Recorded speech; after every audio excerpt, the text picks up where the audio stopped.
দেশ বা দেশের বাইরের থেকে যারা যেখান থেকে আমার এই বিনোদনটি দেখতেছেন তাদের সবাইকে জানাই অনেক অনেক প্রীতি ও শুভেচ্ছা। আশা করি সকল খামারি ভাই বোনেরা আপনারা ভালো আছেন এবং সুস্থ আছেন। তো অনেক খামারি ভাই বোনেরা আমার কাছ থেকে জানতে চেয়েছেন 65 থেকে 80-85 দিনের লেয়ার পুলেট মুরগি পাওয়া যাবে কিনা।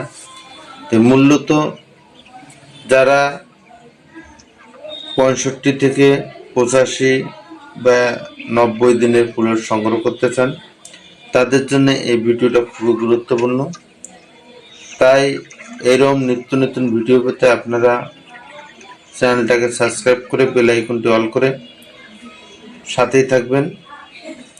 তো আমি সবসময় আপনাদের সামনে ভিডিও নিয়ে আসি সঠিক কিছু ধারণা এবং সঠিকভাবে পুলেট সংগ্রহ যাতে আপনারা করতে পারেন, মূলত সেই বিষয় নিয়ে আপনাদের সামনে বারবার কথা বলি। কারণ এটা হচ্ছে লাইফ টাইম এবং লাইভ ব্যবসা। এখানে আপনারা যদি শুরুতেই একটু ভুল করেন তাহলে দেখা যাচ্ছে যে আপনাদের পুরা 2 বছর ভুলে ভুলে দিন কাটে যাবে। তাই আমি বলি আপনারা অবশ্যই শুরুতেই ভুল করবেন না, সঠিক খামার থেকে সঠিক পুলেট সংগ্রহ করে আপনারা খামার শুরু করবেন। অবশ্যই যেন মুরগিগুলো ভ্যাকসিন পরিপূর্ণ হয় এবং সঠিকভাবে লাইটিং কমপ্লিট করা থাকে।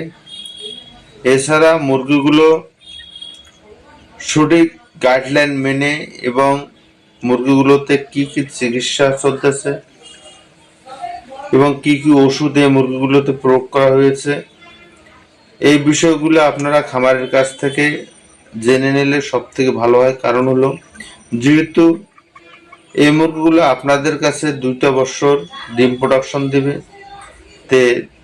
তাই আমি বারবার আপনাদের কাছে অনুরোধ করে বলবো সেটা হচ্ছে আপনারা যদি এই বিষয়গুলো খামারের সাথে শেয়ার না করেন এবং মুরগিগুলোর জন্য সঠিকভাবে দেখে শুনে সংগ্রহ করতে না পারেন তাহলে দেখা যাচ্ছে যে হয়তো পুলেটগুলো সংগ্রহ করে নিয়ে গেলেন কিন্তু ওই পুলেট আপনাকে সঠিকভাবে ডিম প্রোডাকশন দিল না, তাহলে আপনি দেখা যাচ্ছে যে লসে পড়ে যাবেন এবং আপনার খামার ক্ষতির দিকে চলে যাবে।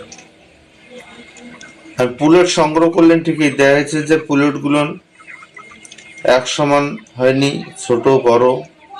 তো সেক্ষেত্রে আপনার সব থেকে বড় ক্ষতি হবে হচ্ছে আপনার মুরগি ডিম দেবে ঠিকই কিন্তু একসাথে যদি সবগুলো মুরগি ডিম না আসে তাহলে দেখা যাচ্ছে যে আপনার ওই খামার থেকে কখনোই আপনি লাভবান হতে পারবেন না।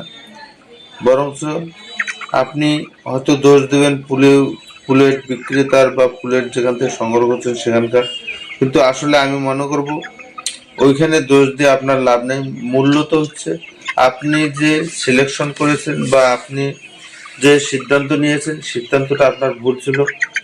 ওই জন্য আমি বারবার আপনাদেরকে অনুরোধ করে বলি সেটা হচ্ছে আপনারা পুলেট সংগ্রহ করার আগে অবশ্যই পুলেটগুলোর জন্য বয়স অনুপাতে ওজন সঠিক থাকে, পুলেটগুলোর জন্য পুলেট মুরগিগুলোর জন্য ছোট বড় না হয়, সবগুলোর জন্য এক সমান থাকে এবং ওই মুরগিগুলোতে যে বয়সে বা যতদিন বয়সে আপনি মুরগিগুলো সংগ্রহ করবেন ওই বয়স পর্যন্ত মুরগিগুলোতে ভ্যাকসিন কি কি হওয়া উচিত এবং কয়টা ভ্যাকসিন হওয়া উচিত এই বিষয়গুলো আপনার অবশ্যই জানা থাকা লাগবে। তাহলে দেখা যাচ্ছে যে আপনি পুলেট মুরগিগুলো সংগ্রহ করে নিয়ে যাওয়ার পর তারপরে দেখা যাচ্ছে যে কয়টা ভ্যাকসিন বাকি থাকবে এই ভ্যাকসিনগুলো আপনি অবশ্যই কমপ্লিট করবেন